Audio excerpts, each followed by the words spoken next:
Elikkä tässä meillä on Ruusu. Ja Ruusu on tosiaankin tamma. En tiedä rotua, mä en ole hirveästi perehtynyt näihin rotuihin. Tuossa on vähän tommosia kulmajälkiä. Se on aika vanha, joo. Oho, se ei näköjään mene tonne. Noin. Sitten seuraavana on prinsessa. Kirjoitetaan princess. Ja tääkin on tosiaan tamma. En tiedä rotua, mutta on poni. Ja joo, aika pieni. Tai no, aika iso poniksi. En mä oikein tiedä. Ja tuolla on noita tikkuja näköjään jäänyt askarteluista. Sitten tässä on Pyry. Pyry on ori. Aika isokokoinen sellainen.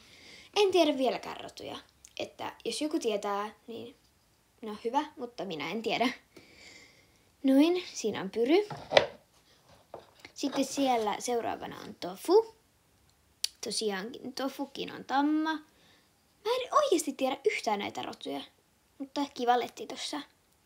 Ja joo. Sitten seuraavana tässä vuorossa on Tofun varsa, jolla ei ole vielä nimeä, joten joo. Sitten seuraavana on tällainen ori. Silläkään ei ole vielä nimeä, mutta eiku on, prinssi. Se on prinssi. Joo. Ja sitten seuraavana siellä on neiti. Neitikin on taas tamma, mutta mä voin tehdä sitten semmoisen video, jossa mä kerron niitä rolit. Että joo, kiva tommonen letti hänessä ja harjassa.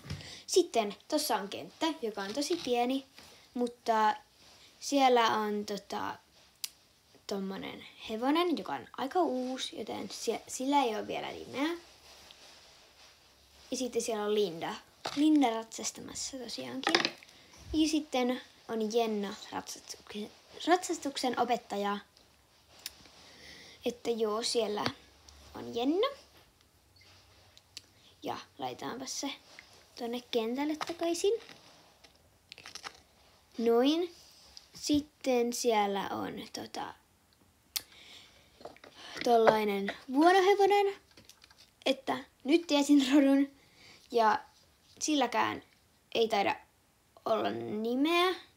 No väliaikaisesti se voi olla vaikka omena, eli omppu. Siis omppu, ei omena. Sen nimi on omppu. Sitten siellä on tommonen ihana poni, jolla on tämmöiset letit harjassa molemmin puolin. Silläkään ei ole vielä nimeä. Että joo.